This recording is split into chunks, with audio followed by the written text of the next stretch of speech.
अस्सलाम वालेकुम। सिकरदू टीवी के खुसूसी प्रोग्राम के साथ आपका मेज़बान कासिम भट्ट। आज गिलगित बल्तिस्तान में अपोजिशन लीडर और पाकिस्तान पीपल्स पार्टी के सूबाई सदर अमजद एडवोकेट साहब हमारे साथ मौजूद हैं। हम अमजद साहब से बात करेंगे 3 इश्यूज़ पे जो इस वक्त करंट इश्यूज़ हैं और एक हेजानी सी कैफियत जो है इन इश्यूज़ की वजह से पूरे मुल्क में बशमूल गिलगित बल्तिस्तान जारी हैं। तो सबसे पहले बात करेंगे हम लैंड रिफॉर्म के उस मुसवदे की तरफ जिसको लेकर पब्लिक जो है शदीद तहफ़्फ़ुज़ात का शिकार है। दूसरा मौज़ू हमारा होगा कि मुल्क में जो इस वक्त एक सियासी कशीदगी उरूज पर पहुंची है, ज़मान पार्क और इस्लामाबाद में अदालतों से बाहर जो सूरत हाल है उसका मुल्क की मईशत पे, मुल्क की सियासत पे और मुल्क की जमहूरियत पे क्या असरात मुरतब हो रहे हैं। और तीसरी बात हम सदर साहब से करेंगे कि जो गंदम बहरान है जिसके बारे में सदर साहब ने भी एक दावा किया था। तो इन 3 इश्यूज़ पे जो है हम आज बात करेंगे। और सबसे पहले अमजद साहब आपका बहुत शुक्रिया कि आपने सिकरदू टीवी को वक्त दिया। तो सर सबसे पहले बताइएगा कि मुल्क में जो इस वक्त एक बहरानी कैफियत है और काफ़ी अरसे से ऐसा लग रहा है मुल्क आज खुदा न खास्ता जो है बिखर जाएगा, कल बिखर जाएगा। और फिर अदालतों की जो सूरत हाल है, एक अदालत जो है ज़मानत कर दी है साबिक़ वज़ीर-ए-आज़म की, दूसरी अदालत जो है उसके वारंट जो है कैंसल कर देती है और लॉ एंड ऑर्डर की सूरत हाल है। इस हवाले से आप बहैसियत अपोजिशन लीडर और बहैसियत सूबाई सदर पीपल्स पार्टी के क्या कहेंगे? बहुत शुक्रिया भट्ट साहब। आप जिसको हेजानी कैफियत कहते हैं, ये हेजानी कैफियत कैमरे की हेजानी कैफियत है, प्रैक्टिकली कोई हेजानी कैफियत नहीं है। अब मसला ये है कि पाकिस्तान का मीडिया इस वक्त अपनी व्यूवरशिप की बुनियाद पे या पॉपुलैरिटी की बुनियाद पे इशू होता है ज़मान पार्क टाउन में। उस ज़मान पार्क टाउन के अंदर मतलब होता है, हो सकता है क्राइसिस हो, रेस्ट ऑफ द कंट्री में बिल्कुल कूल एंड काम निज़ाम चल रहा है। कोई इशू कहीं पर भी नहीं है, ना बलूचिस्तान में है, ना सिंध में है, ना पंजाब में है, ना केपी में, ना जीबी में। मतलब कल सारा दिन इस्लामाबाद कचेरी के अंदर, जो इस्लामाबाद हाई कोर्ट है, उस कम्प्लेक्स के अंदर एक्टिविटी हो गई होगी। 2 ग्रुप्स के आपस में तसादुम हुआ होगा। गिलगित बल्तिस्तान में तो कोई इशू नहीं था। गिलगित बल्तिस्तान में तो इमरान खान का कोई बीच भी नहीं था जो उठ के खड़े होकर कहीं पे कोई बात कर सके। किसी रोड के ऊपर कोई 5 बंदे खड़े होकर कोई बात कर सके, कहीं पे कोई 4 बंदों का एहतजाज हो, वो रेस्ट ऑफ द कंट्री में नहीं होता है। क्योंकि इमरान खान जहां जाता है कैमरे सारे वहां जाते हैं। और मुल्क में आपको ऐसा लगता है कि एक हिजानी कैफियत है, हिजानी कैफियत नहीं है ये चूंकि इमरान खान ने एक नया ट्रेंड सेट किया है। जैसे मोदी ने इंडिया के अंदर एक आरएसएस बनाई है, इसी तरह वो पाकिस्तान के अंदर एक पाकिस्तानी वर्जन की आरएसएस बनाना चाहता है। ट्रम्प ने अमेरिका में एक आरएसएस टाइप तंजीम बनाई है, मोदी ने इंडिया में आरएसएस टाइप तंजीम बनाई है। इसी तरह इमरान खान ने पाकिस्तान में आरएसएस टाइप तंजीम बनाई है। उस आरएसएस टाइप तंजीम किसी निज़ाम को नहीं मानते, वो किसी सिस्टम को नहीं मानते, कानून को नहीं मानते, आइन को नहीं मानते। वो हर चीज़ ताकत से करना चाहते हैं। तो आपके सामने आप अदालत के दरवाजे पे आके अदालत में पेश ना होना, और कुछ जवाज़ भी नहीं है पेश ना होने की, कि अदालत के अंदर अदालत के अंदर आपके दुश्मन बैठे हैं, क्या अदालत से आपकी जान को खतरा है, क्या पुलिस से आपकी जान को खतरा है, क्या सुप्रीम कोर्ट से आपकी जान को खतरा है। जब कोई बंदा ये कहे कि मुझे सुप्रीम कोर्ट से जान को खतरा है, अदालत से जान को खतरा है, इंसाफ से जान को खतरा है, सिस्टम से जान को खतरा है, तो उस सूरत में इसको फाशिज्म कहते हैं। अब वो चूंकि डिक्टेट करना चाहता है हर चीज़ को, हर पॉइंट को, अपने अपने मौकफ को डिक्टेट करना चाहता है, और ये समझता है कि उसके मौकफ को तस्लीम करें। उसके साथ 10,000 लोग हैं, फ़र्ज़ करें एक टोला है, वो 10,000 लोग डंडे लेके दर्द बरदार होकर जब आते हैं, तो उस सूरत में अदालत भी सरेंडर करती है, पुलिस भी सरेंडर करते हैं, निज़ाम भी सरेंडर करता है। तो क्या इस डंडा बरदार 10,000 जत्थे को पाकिस्तान हवाला करें? उसके बाद क्या होगा? उसके बाद जो पाकिस्तान के अंदर जो हालात होंगे, जो अनारकी होगी, उस अनारकी में से नुकसान है। उस अनारकी से बचने के लिए इमरान खान को कानून के ताबे करना है, इमरान खान को निज़ाम के ताबे करना है। जब तक इमरान खान को आप निज़ाम का ताबे नहीं करेंगे, तब तक ये सिलसिला चलता रहेगा। اچھا اور یہ سر، کوئی بڑی چیز نہیں سر ہے. آپ بتا رہے ہیں کہ یہ صرف سکرین میں کچھ ہو رہا ہے، اس کے علاوہ گراؤنڈ میں عوام خوش ہے، مطمئن ہے، مہنگائی نہیں ہے، پی ڈی ایم کی جو حکومت ہے وہ پریشان نہیں ہے؟ سر میں نے یہ نہیں کہا مہنگائی نہیں ہے، میں نے یہ بھی نہیں کہا لوگ پریشان نہیں ہیں، میں نے یہ بھی نہیں کہا کہ لوگ مشکل میں نہیں. میں صرف یہ کہتا ہوں کہ عمران خان پروٹیسٹ کی کال دیتا ہے تو وہ جو جہاں پہ وہ خود ہوتا ہے وہاں پہ پروٹیسٹ ہوتا ہے، اس کا ایفیکٹ گلگت بلتستان میں نہیں آتا. گلگت بلتستان میں ہم آپ کے ساتھ مطلب بیٹھے ہیں پچھلے 2 سال سے. سر ایفیکٹ اس سے برا کیا ہو سکتا ہے کہ آپ کی اسمبلی کو 6 ماہ سے تالے لگے ہوئے ہیں، یہ ایفیکٹ نہیں ہے نظر آتا آپ کو؟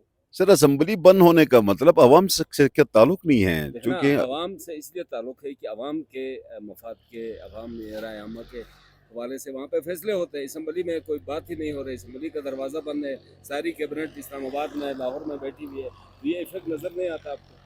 میں جو آپ کو سمجھانے کی کوشش کر رہا ہوں، اگر کوئی لیڈر کسی ایک کونے میں آواز اٹھائے، احتجاج کی کال دے دے، پورا پاکستان گلی کوچے کوچے کونے کونے میں لوگ کھڑے ہو جائیں، پروٹیسٹ کریں، تو لیڈرشپ ہوتی ہے.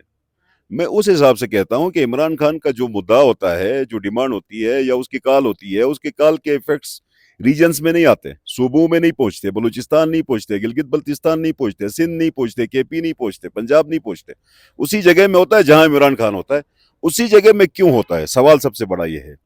اس وقت عمران خان کے گرد ایک حصار ہے، ان مفاد پرست ٹولے کا ایک حصار ہے جو عمران خان کے قریب جا کے اس کے نظروں میں آ کے اپنی سیاست کو بچانا چاہتے ہیں. اب گلگت بلتستان کی آپ یہ حکومت کو لے لیں، اس حکومت کا مطبع نظر گلگت بلتستان کے عوام نہیں ہے، اس لیے اسمبلی بند ہے، اس لیے یہاں پہ بجلی نہیں ہے، اس لیے یہاں پہ لوڈ شیڈنگ ہے، اس لیے یہاں پہ تعلیم نہیں ہے، اس لیے یہاں پہ لوگوں کو کھانے کا گندم نہیں ہے. اور گلگت بلتستان میں حکومت پچھلے 2 سال سے موجود نہیں ہے. اور یہ جو حکومت گلگت بلتستان میں عمران خان کے نام پہ بنائی گئی ہے، یہ زمان پارک میں ہے یا بنی گالہ میں ہے یا اسلام آباد ہاؤس میں ہے. یہ بنائی گئی کا مطلب کیا ہے؟ کس نے بنایا؟ عوام نے بنایا یا کسی اور نے بنایا؟ عوام نے بنائی ہوتی تو ان کے پاس ووٹ ہوتے، یہ ووٹ سے نہیں آئے، یہ کسی ارینجمنٹ کے حصے میں آئے، یہ کسی اس فنامنا کے طور پہ آ گئے. آج بھی کمپیریزن کریں تو گلگت بلتستان میں جو جنرل ووٹ تھا وہ پیپلز پارٹی کا ان سے زیادہ تھا. ان کی تو سیٹیں ہی نہیں تھی، یہ 16 سیٹیں ہار چکے تھے. یہ 16 سیٹیں ہارنے کے باوجود گلگت بلتستان میں آج 2/3 میجارٹی میں ہے. 33 کے ایوان میں جو 16 سیٹیں جنرل نشستیں ہار چکے ہیں، 24 کے ایوان میں جو 16 سیٹیں جنرل نشستوں میں ہار چکے ہیں، ٹوٹل ان کے پاس 8 سیٹیں تھی، آج یہ 2/3 میجارٹی میں ہے. تو یہ ایک ارینجمنٹ ہے نا، یہ فنامنا ہے. اس فنامنا کے طور پہ ابھی 24 بندے جانوروں کی طرح ایک چیٹر کے ہاتھ میں دیا گیا. اس چیٹر کے ہاتھ میں وہ ان 24 کے مطلب 24 ان کے ٹوٹل ممبرز ہیں، ادھر 2/3 میجارٹی میں 24 کی کوئی زبان بھی نہیں ہے، کوئی رائے بھی نہیں ہے، کوئی شخصیت بھی نہیں ہے، کوئی بات بھی نہیں ہے. آپ کو کسی ایشو پہ کوئی رائے آتی ہے کہیں سے؟ اچھا سر، لیٹس کل جو ہے خواجہ سعد رفیق نے، پی ڈی ایم کے جو شاید پارلیمنٹیرینز بھی ہیں اور سیاسی رہنما بھی، انہوں نے کہا کہ زمان پارک واقعے کے بعد اور جی بی پولیس کی انوالومنٹ کے بعد انہوں نے کہا کہ اب ہم سوچ رہے ہیں کہ گلگت بلتستان کے بارے میں. تو کیا سوچ رہے ہیں جی آپ لوگ پی ڈی ایم والے، کیا سوچ رہے ہیں گلگت بلتستان کے لیے؟ یہ تو سعد رفیق صاحب ہی سمجھ سکتے ہیں کیا وہ سوچ رہے ہیں. ابھی تو ہمیں تو اس کا کیا کوئی حکومت رجیم چینج کرنے کا سوچ رہے ہیں؟ کیا نہیں، اس سوچ رہے طرح ہیں کی آپ کے کوئی خیال بات میں؟ تو اس نے ابھی تک کوئی کی نہیں ہے. اصل میں وہ کوئی پوائنٹ نہیں آیا سامنے. مطلب اب رجیم چینج تو کس بنیاد پہ کریں، اس کی کوئی بات نہیں ہے. سوال سب سے بڑا یہ ہے کہ اب گلگت بلتستان کی جو 200 تعداد میں پولیس ہے، گلگت بلتستان کا پولیس فورس کا جو مطلب جو جدید ٹیکنالوجی سے ویل ایکوپڈ وہ جو ایکوپمنٹ ہے، وہ سارا کا سارا زمان پارک میں ہے. گلگت بلتستان کا اسلحہ زمان پارک میں ہے. گلگت بلتستان کی ایلیٹ کی جعلی پولیس ہے. ایک تو ایلیٹ فورس ہے نا، جو ایلیٹ فورس کی کوئی 40-45 بندے ہیں، وہ اس وقت آپ کو لے جا کے ان لوگوں نے چلاس قلعے میں بند کیا ہے. گلگت بلتستان کی ایلیٹ فورس کے 40 بندے چلاس قلعے میں بند ہیں. ان کی جعلی وردیاں پہنا کے ایس پی یو کے 40 بندے اس وقت زمان پارک میں. اب ایلیٹ فورس، اوریجنل جو ایلیٹ فورس ہے، ان کو بند کیا ہے لے جا کے آپ نے اس کو چلاس قلعے میں. ان کے جگہ میں آپ نے ایس پی یو کے بندوں کو بغیر کسی آرڈر کے ان کو زمان پارک میں لے جا کے عمران خان کی سیکیورٹی پہ مامور کیا. لیکن آئی جی پی پنجاب نے تو کلیئر کہا جی کہ جی بھی पुलिस का कोई जवान यहाँ पे नहीं था, किसी ने असला नहीं ताना, कोई अभी मज़ाहमत नहीं की। आईजीपी पंजाब की मैं बात नहीं कर रहा हूँ, मैं गिलगित बल्तिस्तान से रिकॉर्ड की बात कर रहा हूँ। मैं इस वक्त गिलगित बल्तिस्तान से जितने पुलिस वाले हैं तकरीबन इसकी तादाद 200 है। वो रोजनामचू की मद में उनकी ड्यूटी लगाई, शो की गई है इस्लामाबाद जीबी हाउस में। जीबी हाउस में भी मौजूद नहीं है। वो सारे के सारे 200 बंदे इस वक्त इमरान खान की सिक्योरिटी पे मामूर हैं। आईजीपी पंजाब को इंफॉर्मेशन सारी पूरी नहीं होगी, मेरे पास पूरी इंफॉर्मेशन है, ठीक है अच्छा, कि नहीं है, मैं उसको पूरी इंफॉर्मेशन दे दूं। मेरे पास एक डेटा है जो खिलवाड़ किया गया गिलगित बल्तिस्तान की पुलिस के साथ। आज गिलगित बल्तिस्तान का पुलिस का जो नाम को बदनाम किया गया पूरी दुनिया के अंदर, इसको एक वफाकी हुकूमत के साथ टकराने वाली पॉलिसी को लेके उधर लेके गए। तो 200 बंदे क्या काम कर रहे हैं उधर? चलो वो छोड़ दें, आप पुलिस को भी छोड़ दें। गिलगित बल्तिस्तान के वज़रा जीबी में नहीं है, गिलगित बल्तिस्तान की हुकूमत जीबी में नहीं है, गिलगित बल्तिस्तान की असम्बली को ताला लगा हुआ है, गिलगित बल्तिस्तान की हुकूमत को ताला लगा हुआ है, और गिलगित बल्तिस्तान की अदालत को ताला लगवाया गया है। सही। तो आप इस सूरत हाल में इस हुकूमत से आप क्या उम्मीद करते हैं? अच्छा सर, ज़रा जीबी की तरफ आते हैं। आपने कहा था कि अगर शम्स लोन को खुराक की वजारत से हटाया गया तो 20 लाख बोरी अमजद एडवोकेट जो है वफाक से ला के जीबी के आवाम को देगा। तो इस दावे में कितना अमल दरामद हो चुका है आपके? और सर, मैंने जो बात की थी कि इसको वजारत खुराक से हटाएं, इसको जेल भेजें। हटाने का मतलब जेल भेजना था, प्रमोशन नहीं थी कि अच्छा, आपने उसको वजारत मतलब खुराक से निकाल के वजारत दाखिला बनाए, और जिस दिन से आपने उसको वजीर दाखिला बनाया एक दिन में उसने गिलगित बल्तिस्तान में कदम नहीं रखा। उसको वजारत दाखिला क्यों बनाया? सवाल सबसे बड़ा ये है। उसको वजारत दाखिला इमरान खान की सिक्योरिटी के लिए बनाया है। इमरान खान की सिक्योरिटी के नाम पर गिलगित बल्तिस्तान से पुलिस फोर्स को वहां पहुंचाना, गिलगित बल्तिस्तान से मतलब असला वहां पहुंचाना, गिलगित बल्तिस्तान से अमुनिशन वहां पहुंचाना, टीयर गैस वहां पहुंचाना, वो जो मतलब आंसू गैस से बचने वाले जो मास्क हैं वो पहुंचाना, ये इसलिए उसको बनाया गया था, उस मकसद के लिए बनाया गया था। तो अब उसके बावजूद भी आप देखें, चलो जी 1 मिनट के लिए हमने कह दिया, हमने तो 2.5 अरब रुपए लाके इनको अप्रूव करवा दिए फेडरल गवर्नमेंट से। वो 2.5 अरब रुपए मंजूर होके अभी तकरीबन 20 दिन हुए। उस 2.5 अरब रुपए को वफाक से वसूल करके गिलगित बल्तिस्तान लाकर गंदम परचेज करके लोगों को देने के लिए उनको फुर्सत नहीं है। फिर क्या बात करते हैं आप? ये इनको लैंड फुर्सत ही नहीं रिफॉर्म है। की तरफ सर मुख्तसर बात करेंगे, टाइम कम है। लैंड रिफॉर्म, वकला से हमारी बात हुई, सिविल सोसाइटी से हुई, सब शदीद तहफ़्फ़ुज़ात रखते हैं। आप एज ए एडवोकेट जो है, माहिर कानून जो है, इस लैंड रिफॉर्म बिल के मसवदे को किस तरह देखते हैं? ये लैंड रिफॉर्म का जो जो बात है ना, ये बुनियादी तौर पर लैंड रिफॉर्म तो गवर्नमेंट करेगी तो है। लैंड रिफॉर्म से पहले एक तहरीक है, हम्म, एक तहरीक के नतीजे में लैंड रिफॉर्म का नोटिफिकेशन है। हक मलकियत की तहरीक चली गिलगित बल्तिस्तान में। हम्म, उस तहरीक ने उस हुकूमत को मजबूर किया कि वो लैंड रिफॉर्म कमीशन नोटिफाई करें। वो लैंड रिफॉर्म कमीशन जो नोटिफाई हुआ, सही। उसने एक मसवदा बनाया। उस मसवदे के कुछ पॉइंट्स के ऊपर अपोजिशन और हुकूमत का इख्तलाफ चला। ये पिछले 6 साल पहले की बात कर रहा हूँ, ये जी 2016 से जी। लैंड के ऊपर तहरीक चल रही है। 2016 से आज 2023 में बैठे हैं। सही। हफीजुर रहमान साहब को 5 साल पूरे हो गए। वो कंसेंसस करने में कासिर होके उसको रिफॉर्म्स को इम्प्लीमेंट करने से कासिर रहा। सही। अब वहां पर जो हफीज रहमान साहब की लैंड रिफॉर्म थी, उसमें भी सिर्फ एक शिक नंबर 3 पे झगड़ा था। शिक नंबर 3, क्या था जी वो? वो शिक आज बताऊंगा, वो शिक नंबर 3 पे डिटेल में बताऊंगा। वो शिक नंबर 3 पे झगड़ा था, वो मुकम्मल नहीं हुआ, जिसकी वजह से वो लैंड रिफॉर्म मुकम्मल नहीं हो सके। उसके बाद ये हुकूमत आई, तो इस हुकूमत ने बड़े दावे किए। तो हमें भी उम्मीद हुई कि मतलब ये हुकूमत कोई रेन रिफॉर्म करेगी। फिर इनके लोगों के साथ, इनके वज़रा के साथ बैठ के हमने बाज़ाब्ता बिल तरतीब दिए। पहले हमने पीपल्स पार्टी का अपना बिल दिया था, तो इन लोगों ने कहा यार इस पे तो क्रेडिट डिसक्रेडिट का इशू होगा, सिर्फ पीपल्स पार्टी को क्यों क्रेडिट जाए, ये तो मुश्तरका तौर पे कोई बिल बनना चाहिए। तो फिर हमने मुश्तरका बिल ड्राफ्ट किया, सही। वो असम्बली में पड़ा हुआ है। वो बिल जब पेश होने लगा तो उसको पेश होने से रोका गया। इसमें वजीर आला खालिद खुर्शीद रकावट नहीं है। अच्छा। लैंड रिफॉर्म में खालिद खुर्शीद रकावट नहीं है, इसमें रकावट कोई और लोग। जिन लोगों ने आज का लैंड रिफॉर्म एक्ट बनाया है, बुनियादी तौर पे चूंकि ये बिल्ली थैले से बाहर आई है कि पिछले हुकूमत में भी यही लोग रकावट थे, आज भी यही लोग हैं जिन्होंने लैंड रिफॉर्म, मौजूदा लैंड रिफॉर्म एक्ट बनाया है जो मीडिया में सर्कुलेट कर रहा है। यही गिलगित बल्तिस्तान के लैंड रिफॉर्म के मुखालिफ लोग। क्या इसमें इस्टेब्लिशमेंट के लोग हैं? नहीं, वो लैंड रिफॉर्म एक्ट जो बनाया है इस वक्त, जो प्रोपोज मसौदा बनाया है, इसके पीछे जहन किसका है? आप बताएं ना किसका है। तो वो तो अभी अभी नाम बताऊंगा तो फायदा क्या नाम हो गया? नहीं बताएं, कुछ देखिए, हिंट्स बात दे यह दें। है ना कि आपकी एसएमबीआर ने एक मसौदा बनाया, मसौदा बनाया, अपोजिशन को भी दिखाया, हुकूमत को भी दिखाया। हमने एसएमबीआर के मसौदे को कुछ हद तक तस्लीम किया कि उसको लाएं, पास करें। एसएमबीआर के मसौदे को मुस्तरद किसने किया? जो मेंबर बोर्ड ऑफ रेवेन्यू और उस कमेटी ने बनाया था, पिछली कमेटी ने, उसको मुस्तरद करके ये जो नई नोटिफिकेशन करके कमेटी बनाई गई,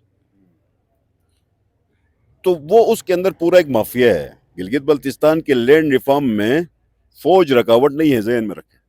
ब्यूरोक्रेट्स हैं। ब्यूरोक्रेट्स भी, पूरी ब्यूरोक्रेसी रकावट नहीं है। इसमें ब्यूरोक्रेसी के अंदर एक माफिया है, इसमें आपकी सिविल सोसाइटी के दरमियान एक माफिया है, वही रकावट है, वही इसको होने नहीं देता पिछले 8 सालों से। तो इसके ऊपर एक बाज़ाब्ता एक तहकीक होनी चाहिए।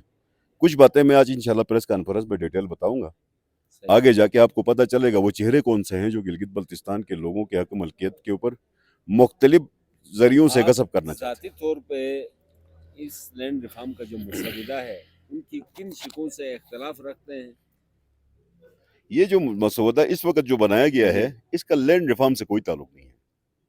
ये जो बनाया गया है, ये लैंड रिफॉर्म से इसका कोई ताल्लुक नहीं है। ये गिलगित बल्तिस्तान की ज़मीनों को मतलब गसब करने, हजम करने, मतलब इसकी गैर कानूनी कब्जे करने और गैर कानूनी तरीके से डिस्पेंसेशन करने को सपोर्ट करता है। इसमें लोगों को ज़मीन मुंतकिल करने वाली कोई बात नहीं है।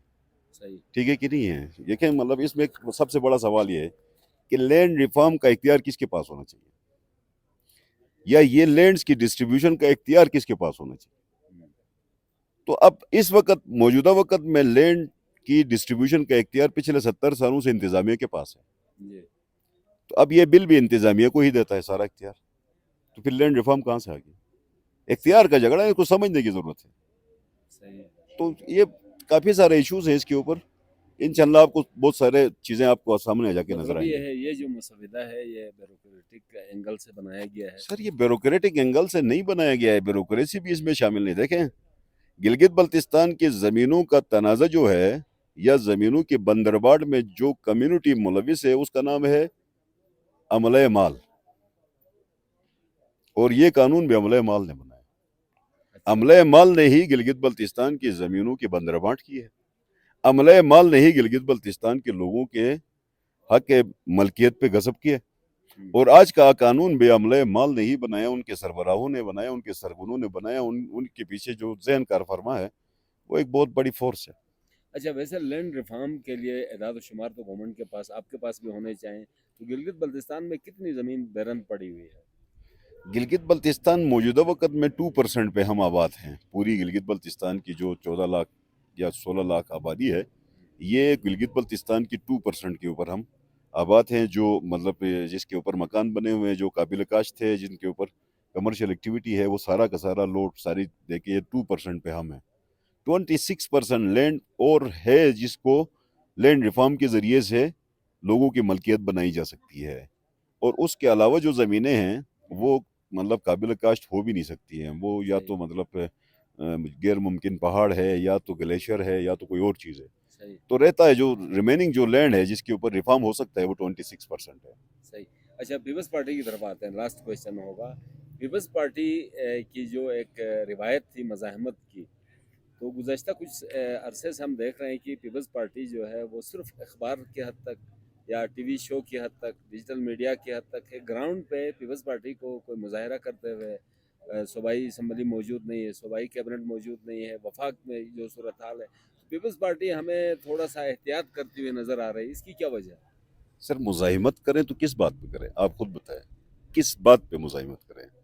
माजी में तो देखे ना, जब आपकी हुकूमत थी लोग सड़कों पे आते थे, देखें, इसलिए यादगार सजाते थे। इसीलिए हम आपको कहते हैं कि माजी में हम जो जिस पॉइंट पे हम बात कर रहे थे, वो तहरीक चला रहे थे। हम एक तहरीक चला रहे थे हक मलकियत की और हक हाकिमियत की। हक मलकियत की तहरीक में हमने बिल जमा कराए। हक हाकिमियत इस्लामाबाद में है। जो ही असम्बली आएगी, चूंकि इस असम्बली के पास 2/3 मेजॉरिटी नहीं है, और चूंकि हमारी तहरीक के नतीजे में نیشنل سیکیورٹی کمیٹی نے گلگت بلتستان کو عبوری صوبہ تسلیم کیا اور گلگت بلتستان کی تمام حکومتوں نے حق ملکیت تسلیم کیا. اب تسلیم ہونے کے بعد اس میں نیٹی گریٹیز کو ٹھیک کر کے اسمبلی سے لیجسلیشن کرنا ہے. اس میں پورے گلگت بلتستان کو کھڑا کروں تو لیجسلیشن کرنا ہے, نہ کروں تو بھی لیجسلیشن کرنا ہے. لیجسلیشن کر کے اب چونکہ ان لوگوں نے تو ہماری تحریک کو سپورٹ کیا, ٹھیک ہے, ہمیں وہ مطلوبہ مطلب تعداد میں اسمبلی میں ممبرشپ نہیں ملی, وہ جو ہی ملے گی ہمارے پاس. اگر آپ ہمیں آج 17 ممبر دیتے ہیں آج, تو ایک دن میں ہم آپ کو گلگت بلتستان میں لینڈ ریفارم کر کے دیتے ہیں, ایک دن. سر آپ کو 17 ممبر کیا پوری حکومت دی, آپ نے 5 سال حکومت کی, آپ کی پارٹی نے, اس وقت یہ خیال کیوں نہیں آیا تھا؟ آج آپ 17 ممبر صرف مانگ رہے ہیں. سر یہ 2016 میں ہم نے تحریک شروع کیا تھا, 2014 میں اس ہماری سے پہلے لینڈ کا کوئی ایشو نہیں تھا, سے کہیں پہلے عوامی زمین ہتھیائی نہیں جا رہی تھی. اس سے پہلے چونکہ نظریہ ہی نہیں آیا تھا. چونکہ میں جس دن پیپلز پارٹی کی ذمہ داری سنبھالی تو یہ ہم نے اپنی 2016 سے تحریک کا آغاز کیا. اس سے پہلے میرے پاس حکومت نہیں تھی, پیپلز پارٹی کے پاس ضرور تھی, لیکن میں اس رول میں نہیں تھا, میری ذمہ داری نہیں تھی, نہ میرا جو ذہن تھا, نظریہ تھا, وہ امپلیمنٹ ہو جاتا. ہمارا ذہن شاید اس وقت امپلیمنٹ نہ ہوتا, لیکن چونکہ پارٹی کی حکومت تھی اور وہ جو مینڈیٹ تھا وہ اس وقت جو ریفارمز ہوئے تھے 2009 کے, ان ریفارمز کے نتیجے میں تھا. تو گلگت بلتستان انتظامی طور پہ صوبہ بنا تھا, اس وقت پہلی اسمبلی تھی. اس پہلی اسمبلی میں اتنی ساری چیزیں ہونا شاید ممکن نہیں تھا. تو 2016 میں ہم نے تحریک کا آغاز کیا. 2016 سے آج 2023 ہم اپوزیشن میں ہیں, ہم پھر کیسے کر سکتے ہیں. چلیں, تھینک یو ویری مچ. بہت مہربانی. ہمارے ساتھ گفتگو کر رہے تھے پیپلز پارٹی کے صوبائی صدر اور اسمبلی میں اپوزیشن لیڈر امجد ایڈوکیٹ صاحب. سوالات بھی آپ کے سامنے ہیں اور جو صاحب موصوف نے جو جوابات دیے ہیں وہ بھی آپ دیکھ رہے ہیں, اور فیصلہ آپ کریں کہ اس وقت صوبے میں کیا ہونے جا رہا ہے اور پورے ملک میں کیا ہونے جا رہا ہے. ذیشان مہدی اور قاسم بٹ کو اجازت دیجیے. اللہ نگہبان.